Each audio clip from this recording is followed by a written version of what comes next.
Joining us right now, the man doing the questioning, Senator Ted Cruz. It's so good to see you, Senator. And there's so much I want to ask you. First off, though, I'm immediately going to just come right out of the gate with it. When was it that you developed magical powers to be able to control weather? And I'm just curious because you've been in the news a lot lately, just a little bit. We were struggling for topics today. And I was unaware that we could just put you atop the Millennial Tower in downtown Dallas and just have you extend your palms out and de-ice the state of Texas. Did not know that you had that ability. So why did you keep it from us, Senator?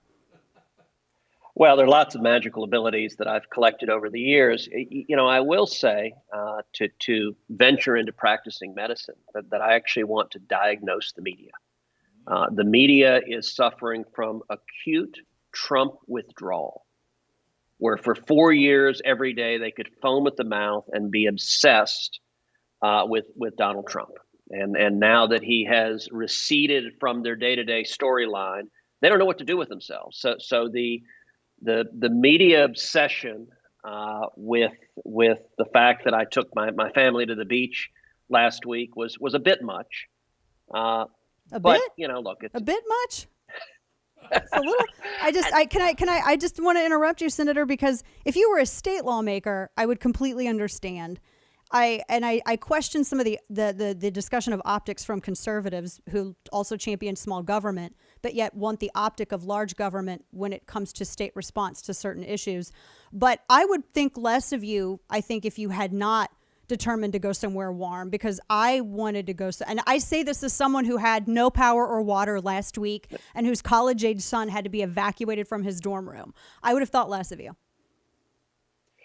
Well, and I was trying to be a dad and take care of my family. And I think all of us across Texas were taking care of our families. On my part, it was dumb to do because it gave the knuckleheads ammunition to launch attacks and to engage in ridicule. But you know what? That's what they do, is they engage in attacks nonstop. Right. And my view is we need to be focusing on the real issues of substance. Number one, in Texas, you look at these storms we had. It is outrageous that the grid could not handle the demand, the need that we had in the state of Texas, that 4 million Texans lost power. Like you, I had no power, no hot water, no heat for about 2 days. And, we spent the time, shivering around the fireplace like an awful lot of Texans. And I think there are real questions that need an examination about why the grid was not prepared to handle that. Let me jump in and ask you a question about that, because there's a lot of discussion, and I know there's various fact checks going back and forth about this, that federal regulations somehow played a factor in this. And then everyone, of course, talks about the wind turbines and how we should have, instead of spending $20 billion for wind turbines, maybe beef up the existing infrastructure, insulate gas lines. I mean, what are your thoughts on some of these stories, and particularly the federal regulations specifically? Is any of that, is some of it true, or is it overblown, or is it much more nuanced than what we're looking at? Look, probably all of the above, which is some of it's true, some of it's overblown, and it is certainly more nuanced than what we're looking at. And there's a little bit of a sort of political play acting going on where one side, it's all being put within the framework of the Green New Deal. So if you're on the right, it's all the fault of wind and solar. If you're on the left, wind and solar had nothing to do with it. Right. They're magically perfect, and it must be coal and natural gas. I think we need to actually have a fact-based investigation based on substance to look at, okay, what happened when this demand surged? Listen, I think a lot of Texans are furious that we're the energy capital of the world. And the fact that we couldn't keep our lights on or our heat on with some winter snow and ice, but frankly, for much of the country, it wasn't even all that bad. But the Texas energy grid collapsed. That is unacceptable. No. If you look at the breakdown of the Texas energy market, I'm a big believer when it comes to energy of all of the above, that we ought to be pursuing all of the different energy sources we have. I don't think we should have government mandates. I don't think we should have government subsidies. There's no doubt the federal government mandates have played a big part in the role that wind and solar play. Take a look at wind, for example. So Texas In any given year of our energy capacity, wind comprises about 25% of the energy capacity in Texas. Texas is the number one producer of wind energy in the entire country. We produce more than California, more than anywhere. But here's one of the problems with wind and solar in particular, which is that they have not proven to be consistent and steady and reliable. So even though it's 25% of the capacity in the summertime, wind drops to about 10 to 12% in the wintertime. And Monday night, right when this cold front and the snow and ice was hitting Texas, the wind turbines froze, and that dropped to 2% of the power output.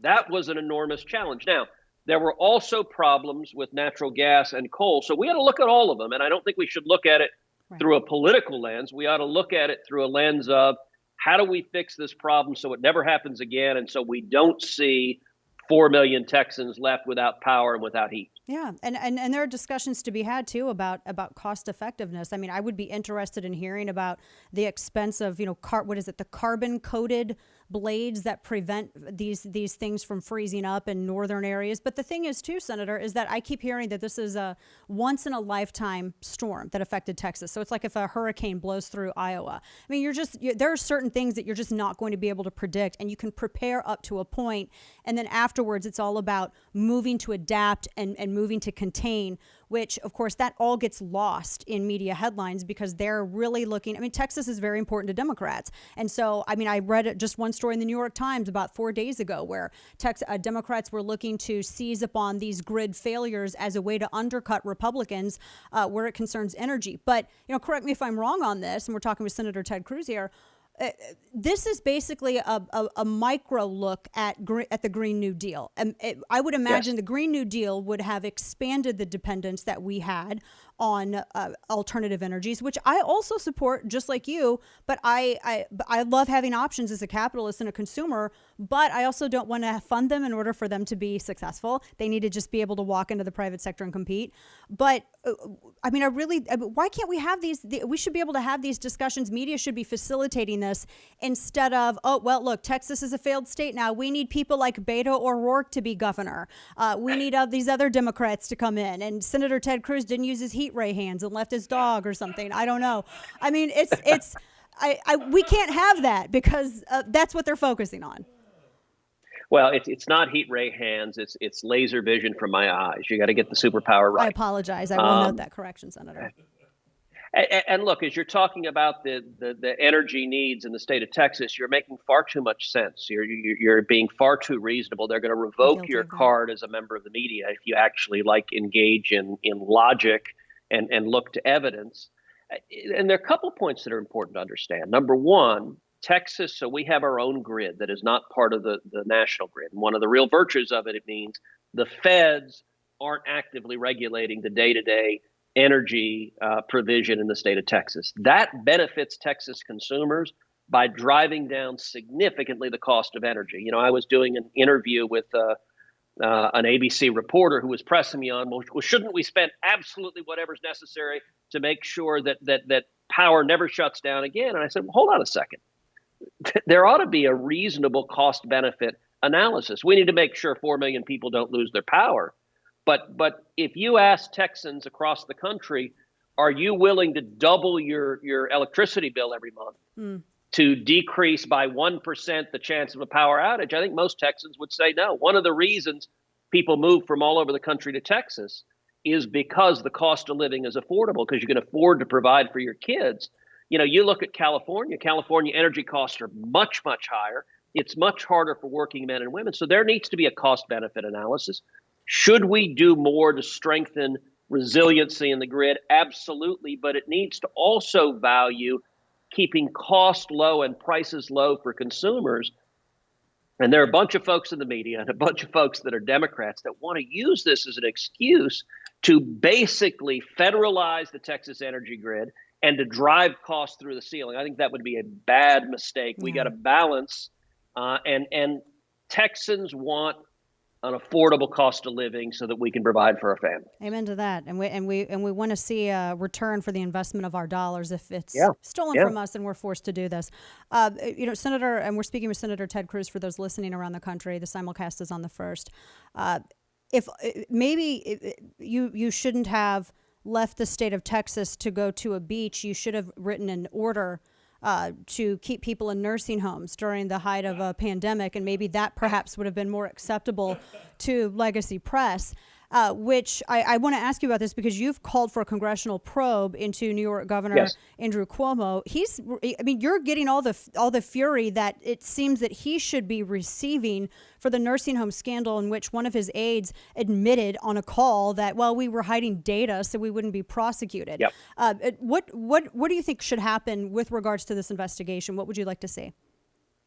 Well, I think the conduct of Andrew Cuomo's administration is deeply concerning. Number one, they had a policy at the beginning of the COVID pandemic that made very little sense, where they sent COVID positive patients into nursing homes, and it resulted in thousands or even tens of thousands of deaths. And thankfully, most other states didn't follow that policy. And we recognize that people in nursing homes, very elderly people, are among the most vulnerable to COVID, and sending people who are COVID positive into those populations doesn't make any sense. This is a point I've been making for months. In fact, I went on Chris Cuomo's show, which was a bit of a screaming match where he lost his cool and was yelling at me and practically challenged me to a fist fight.